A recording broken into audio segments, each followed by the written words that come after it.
Hi everyone, I hope आप सब बहुत अच्छे होंगे। तो आज हम डिस्कस करेंगे डिसिप्लिन को कि डिसिप्लिन कैसे आपकी लाइफ चेंज कर सकता है। कैसे जो सब चीज़ आप चाहते हैं, जो भी गोल्स को पूरा करना चाहते हैं, जैसी ग्रोथ चाहते हैं, चाहे वो पर्सनली आपकी हो या प्रोफेशनली हो या स्पिरिचुअली हो या किसी भी टर्म में हो, आप उसको कैसे अचीव कर सकते हैं। तो इसका एक सीधा सादा आंसर होता है डिसिप्लिन। अब डिसिप्लिन का क्या मतलब है?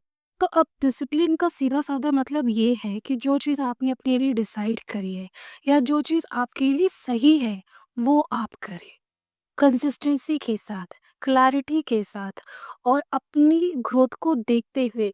क्योंकि कई बार होता है कि जब हम कुछ अपने लिए डिसाइड करते हैं और कुछ प्लान करते हैं बेसिकली, और जब उसको एग्ज़ीक्यूट करते हैं, तो जैसे हमने चीज़ों को प्लान किया था, ज़रूरी नहीं है हर बार चीज़ें वैसे ही काम करेगी। मतलब मेजॉरिटी ऑफ टाइम जब हम चीज़ें प्लान करते हैं तो वो उस हिसाब से जाती ही नहीं, राइट?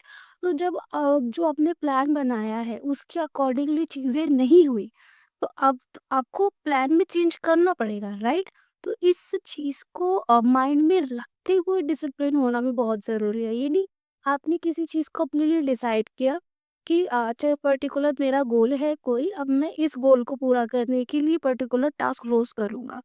अब मान लो उसमें कुछ चेंज आया, चीज़ें वैसे काम नहीं करी जैसे आपने सोचा था, वो सारी चीज़ें नहीं हो रही है, तो आपको अपना डायरेक्शन चेंज करनी पड़ेगी। अपना जो गोल को अचीव करने का तरीका है, जो पाथ है, वो चेंज करना पड़ेगा, राइट? तो इस चीज़ को माइंड में रखना बहुत इम्पोर्टेंट है। अब बात कर लेते हैं कि डिसिप्लिन को एक्चुअली अपनी लाइफ में बिल्ड कैसे कर सकते हैं। और डिसिप्लिन को जितना हुआ लोगों ने बना रखा है, इतनी कोई बड़ी बात है नहीं। बस इसमें से थोड़ी स्ट्रैटेजी लगेगी, थोड़ी-सी प्लानिंग लगेगी, थोड़ा बहुत एफर्ट लगेगा, टाइम लगेगा और पेशेंटली आपको थोड़ा वेट भी करना पड़ेगा, क्योंकि ओवरनाइट चीज़ें नहीं बिल्ड होती। जो चीज़ें लास्ट करती है ना, जो चीज़ें हमारे लिए एक्चुअली अच्छी होती है ना, वो चीज़ें थोड़ा टाइम लेती है। फॉर एग्ज़ाम्पल आप आयुर्वेदिक चीज़ों को ले लो। इंस्टेंट उसका रिज़ल्ट नहीं आता, पर रिज़ल्ट उसका लास्ट करता है। कोई ज़्यादा मतलब होते हैं, उसके भी डिसएडवांटेज होते हैं, साइड इफ़ेक्ट उसके भी होते हैं, और जितना एलोपैथी मेडिसिन्स का होता है उतना नहीं होता ना, तो कहीं न कहीं चीज़ें सिमिलर हैं। जो हमारी ज़िंदगी में अच्छी चीज़ें होती हैं, जहाँ से हमारी ग्रोथ होती है, जहाँ पर हम आगे बढ़ते हैं, जहाँ हम अपनी नॉलेज को एक्सपैंड करते हैं, चीज़ों को एक्सप्लोर करते हैं, एक्सपीरियंस लेते हैं और एक अच्छा वर्ज़न बनते हैं अपना ही, तो वहाँ पर चीज़ें थोड़ा टाइम लेती है, एफ़र्ट लेती है ना? प्रैक्टिस की ज़रूरत होती है। तो इस चीज़ को आपको माइंड में ध्यान रखना है। अब बात कर लेते हैं डिसिप्लिन कैसे बिल्ड किया जा सकता है। तो इस वीडियो में हम डिसिप्लिन को बिल्ड करने के लिए 4 मेजर पॉइंट की बात करेंगे। पहला है सैक्रिफाइस। आप जब कुछ अचीव करने चाहते हैं ना, तो आपको सैक्रिफाइस कुछ ना कुछ करना ही पड़ेगा। मैं तो इसको ऐसे भी मानती हूँ कि ये जैसे यूनिवर्सल लॉ है या रूल है कि अगर आपको कुछ चीज़ पानी है, तो कुछ चीज़ आपको देनी होगी। अब देखो, जब आप अपना कोई गोल सेट करते हो, फॉर एग्ज़ाम्पल चलो कि आपकी हम 90 प्लस या 95 परसेंट स्कोर करना चाहते हैं एग्जाम्स में, ठीक है? मान लो अगर ये हमारा गोल है, तो अब यहाँ सेक्रीफाइस क्या-क्या चीज़ें होगी? पहला तो टाइम। अब जब आप 95 प्लस स्कोर करना चाहते हैं, तो आपको टाइम देना होगा। आपको पढ़ना होगा, तो पढ़ने के लिए टाइम चाहिए, एनर्जी चाहिए, रिसोर्सेज़ चाहिए, राइट? अब आपको ज़्यादा पढ़ना होगा। अगर आप कंपेयर करें अपने ही क्लासमेट से या ऐसे आपके जैसे जो स्टूडेंट्स हैं, अगर उनसे ज़्यादा आपको नंबर लाने हैं, है ना? तो आपको उनसे ज़्यादा मेहनत करनी पड़ेगी। मतलब जो उनके सैक्रिफ़ाइस है, उनसे उससे ज़्यादा आपको सैक्रिफ़ाइस करना पड़ेगा चीज़ों को। अब ज़्यादा सैक्रिफ़ाइस करने से क्या मतलब है? देखो, अभी मान लो कि आपको दिन में 6 से स आपने डिसाइड किया कि मैं दिन में 6 से 7 घंटे पढ़ूँगा, तभी आप 95 प्लस स्कोर कर पाओगे, राइट? तो जब आप अब 6 से 7 घंटे तक पढ़ोगे, तो आपको बाकी चीज़ें भी थोड़ा-सा मैनेज करके चलना पड़ेगा, या फिर अ, काफ़ी हद तक उन चीज़ों को अपनी लाइफ से निकालना पड़ेगा। लाइक अगर सोशल मीडिया हो गया, कोई फैमिली फंक्शन हो गया, फ्रेंड्स के साथ पार्टी वगैरह हो गया, इन सबको मैं बंद करने को नहीं बोल रही। मैं यहाँ कह रही हूँ, यहाँ पर चीज़ों को आपको कम करना पड़ेगा। जैसे फॉर एग्ज़ाम्पल, आप पहले आप 2 घंटा टीवी, ठीक है? 1-2 घंटा अपना स्क्रॉलिंग वगैरह सोशल मीडिया पे, फिर 1-2 घंटा अपने फ्रेंड्स के साथ भी टाइम स्पेंड कर लेते थे।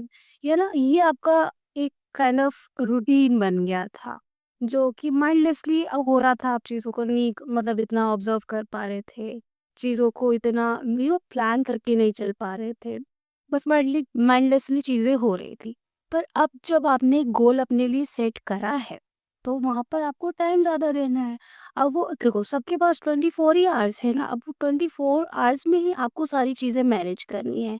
आप अगर देखो, समझदार व्यक्ति वो नहीं होगा जब ये सारी चीज़ें अपनी लाइफ़ से कट ऑफ कर देगा कि यार बिल्कुल मैं सोशल मीडिया नहीं चलाऊँगा, बिल्कुल टीवी नहीं देखूँगा, बिल्कुल फ्रेंड्स के साथ हैंग आउट नहीं होगा, कोई फैमिली फंक्शन नहीं, कुछ नहीं, सिर्फ अपनी स्टडीज़, स्टडीज़, स्टडीज़।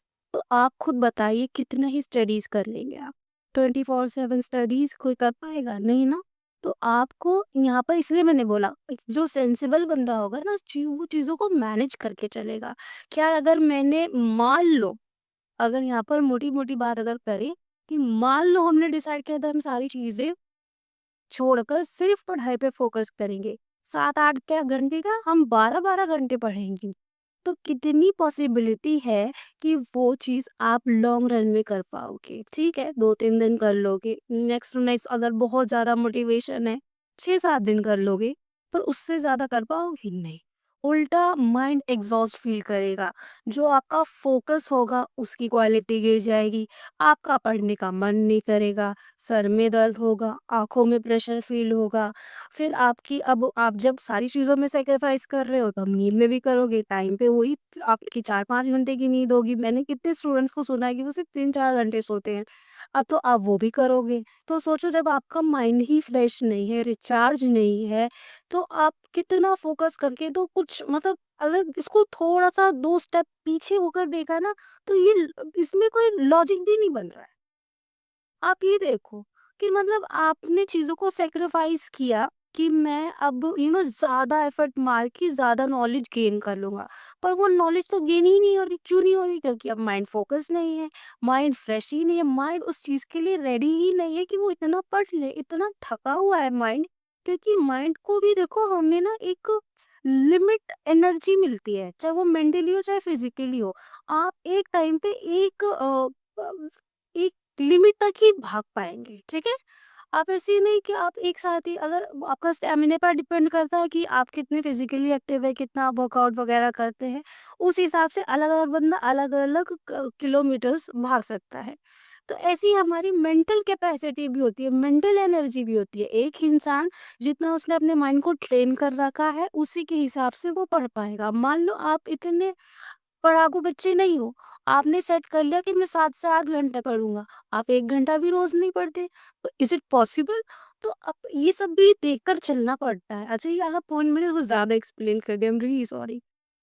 तो ये सारी चीज़ें आपको एनालाइज़ करनी पड़ेगी कि आप अभी कितने पानी में हैं। आपको चीज़ों को बेहतर बनाना है कि आज मैं 1 घंटा पढ़ लेता हूँ, ज़्यादा आप 1.5 घंटा डिसाइड कर सकते हैं। 2-3 घंटा फिर धीरे-धीरे कि अच्छा 15 दिन हम 1.5 घंटे पढ़ेंगे, फिर 15 दिन 2 घंटे, ऐसे-ऐसे अपना टाइम बढ़ाना है। और फिर चीज़ों को सब कुछ सैक्रिफाइस करने का कोई सेंस नहीं बनता, कोई लॉजिक नहीं बनता। हमें चीज़ों को मैनेज करना है।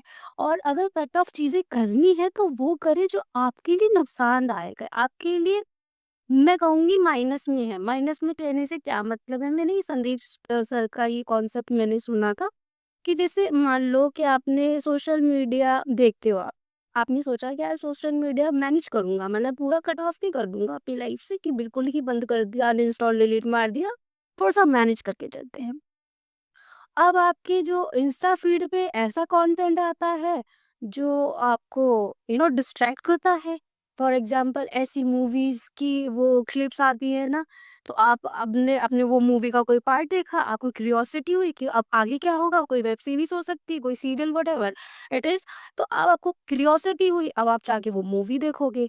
अब आपको आधे घंटे बाद पढ़ना था, अभी आप क्या कर रहे हो, अब 2.5 घंटे की मूवी देख रहे हो, 3 घंटे की मूवी देख रहे हो, वेब सीरीज बिंज वॉचिंग कर रहे हो, आपका टाइम वेस्ट हुआ। तो जो आप जानते हो इस चीज़ को ऑब्जर्व करो कि यार मेरा टाइम यहाँ से बर्बाद होता है, यहाँ मैं डिस्ट्रैक्ट होके पढ़ने की बजाय मैं कहीं और ही निकल जाता हूँ। तो इस चीज़ों को आपको ना एनालाइज़ करना है और इन चीज़ों को बिल्कुल ही इसको मैनेज करने की ज़रूरत नहीं, इसको कट ऑफ कर देना। क्या मैंने बहुत ट्राई करके देख लिया, चीज़ें मैनेज नहीं होती, डिस्ट्रैक्ट ही होता हूँ। तो इसलिए अभी जब तक मेरा ये गोल पूरा नहीं हो जाता, अभी मैनेज नहीं, अभी पूरा कट ऑफ ही कर देंगे। थोड़ा-सा इसको ना कॉन्शियसली डिसाइड करो, क्या चीज़ें ज़िंदगी से पूरी तरह से निकालनी है और क्या चीज़ें एक छोटे पोर्शन में मैनेज कर सकते हैं लाइफ में, ठीक है? ये हमारा फर्स्ट हो गया जो सैक्रिफाइस था। मैं आपको मैंने यहाँ पर ना सैक्रिफाइस के साथ और भी पॉइंट्स कनेक्ट कर दिए। आई am really sorry for that. और अभी थोड़ा-सा 3 पॉइंट और बचे हैं, उसको भी एक्सप्लेन कर देती हूँ। चीज़ ये है कि आपकी क्लियर थिंकिंग, ये बहुत इम्पोर्टेंट है कि जिस चीज़ के लिए आपने सैक्रिफाइस किया है ना, तो आपने कुछ डिसाइड किया है, तो उसमें आपकी क्लियर थिंकिंग होना चाहिए कि क्यों वो चीज़ आप अचीव करना चाहते हैं, कैसे अचीव करना चाहते हैं, वो आपकी चॉइस होनी चाहिए।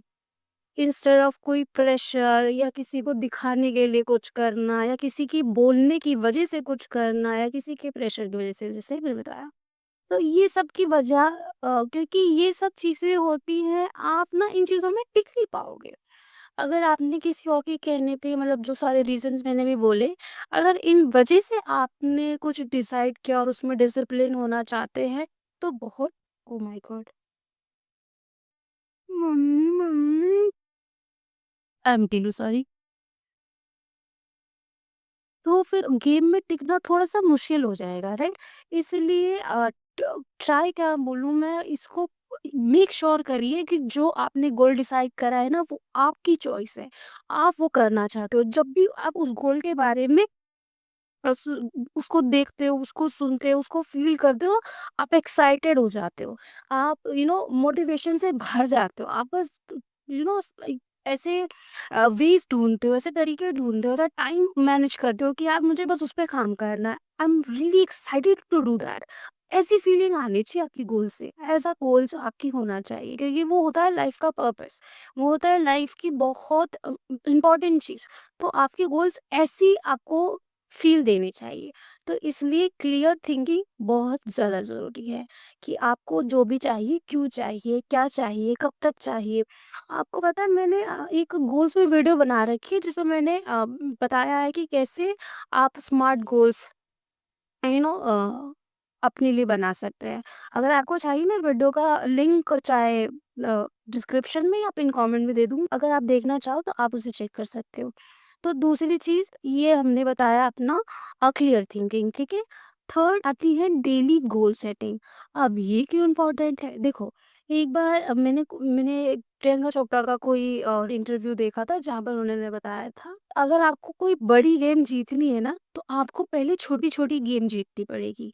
Every single day is your game. उन्होंने बताया था अगर मान लो लाइफ एक एग्ज़ाम है जो हम at the end of the year देते हैं, तो हर दिन हमारा एक टेस्ट है। जैसे स्कूल में यूनिट टेस्ट वग़ैरह होते हैं ना, तो अगर हम हर एक टेस्ट को ए स्कोर करते हैं, तो इवेंचुअली जो हमारा एग्ज़ाम में जो स्कोर होगा, वो भी ए होगा। सेम चीज़ इस पे भी अप्लाई होती है। अगर आप अपने डेली गोल्स को पूरा करते हैं, तो जो आपके बड़े गोल्स हैं ना, जो आप 1 साल बाद, 5 साल बाद, 10 साल बाद, 20 साल बाद अचीव करना चाहते हैं ना, उसको आप कब अचीव कर लोगे, आपको पता ही नहीं चलेगा। इस वजह से डेली गोल सेट करो, जो भी सारी चीज़ें हैं, उसको सेट करके और उसको पूरा करो, उस पे काम करो। और एक चीज़ और ध्यान रखो, जो आप वो गोल लिस्ट बनाते हो, गोल्स की जब लिस्ट बनाते हो, तो उसमें से अगर आपका 50 टू 60% भी टास्क पूरा हुआ है ना, तो भी आपको खुद को शाबाशी देनी चाहिए। क्योंकि मेरे साथ ये पर्सनली हुआ है कि होता था, तो बहुत हुआ है ये चीज़ कि मैं जब अपनी टू डू लिस्ट बनाती थी, डेली टास्क बनाती थी, तो जब भी अगर उसमें से मान लो मैं बहुत सारे बाय द वे टास्क अपने लिए रखती थी, कम से कम 10-12 एवरीडे। वैसे तो मैंने सुना आइडियली 3 टास्क होने चाहिए जो मोस्ट इम्पोर्टेंट है, जो आपको सबसे ज़्यादा फोकस की ज़रूरत है, वो लिखनी चाहिए, सिर्फ 3।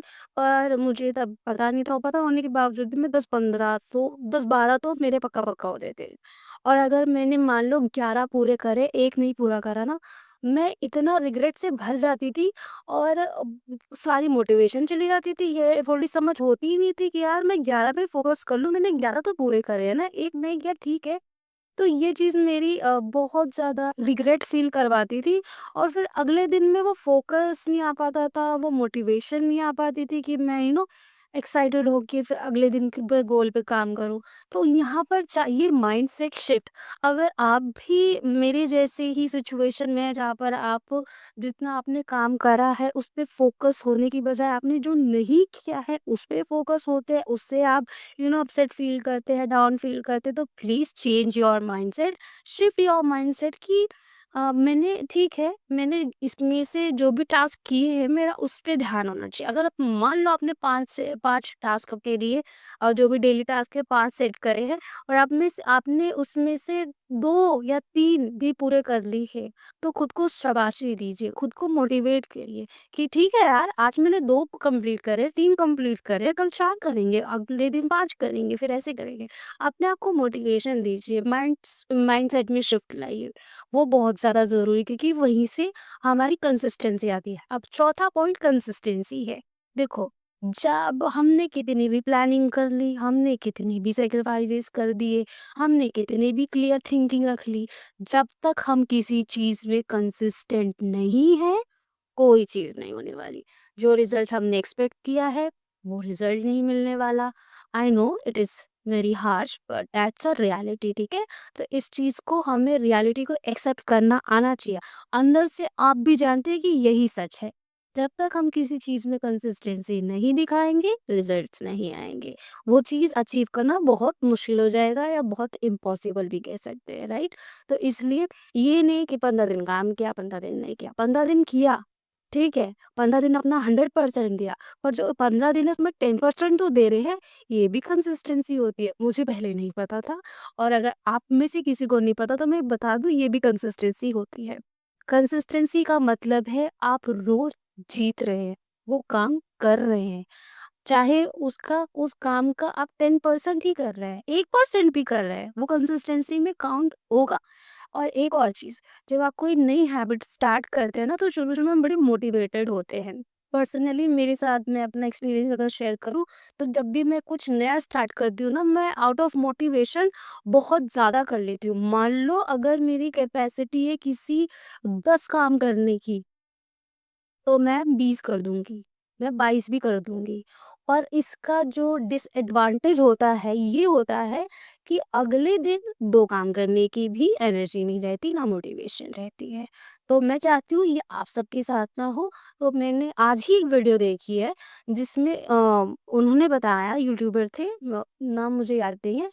तो उन्होंने बताया कि कंसिस्टेंसी को मेंटेन करने के लिए आपका बहुत ज़्यादा ही ज़रूरी है कि आप जितना आपने डिसाइड किया है उससे थोड़ा-सा कम काम करो।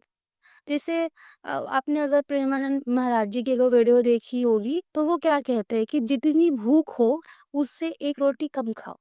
अगर आपको 3 की भूख है, 2 खाओ। ये चीज़ कंसिस्टेंसी में भी अप्लाई होती है। अगर आपकी काम करने की कैपेसिटी 4 टास्क पूरी करने की है, 3 करो। उस वीडियो में जो मैंने देखा उन्होंने बोला कि अपना 30% बचा के रखो। अगर आप कोई काम 100% कर सकते हो, 70% करो।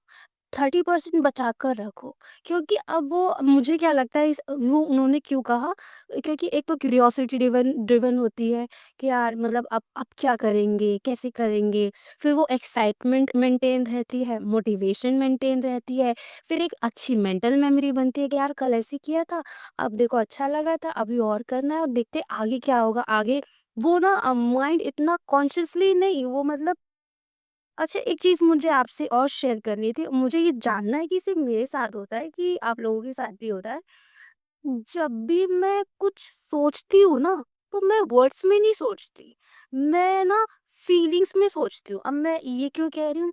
जैसे अभी मैं बात कर रही थी कि हमारी एक अच्छी मेंटल मेमोरी बनती है।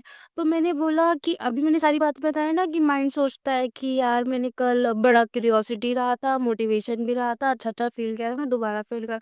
तो ये मैं वर्ड्स में कभी नहीं सोचती।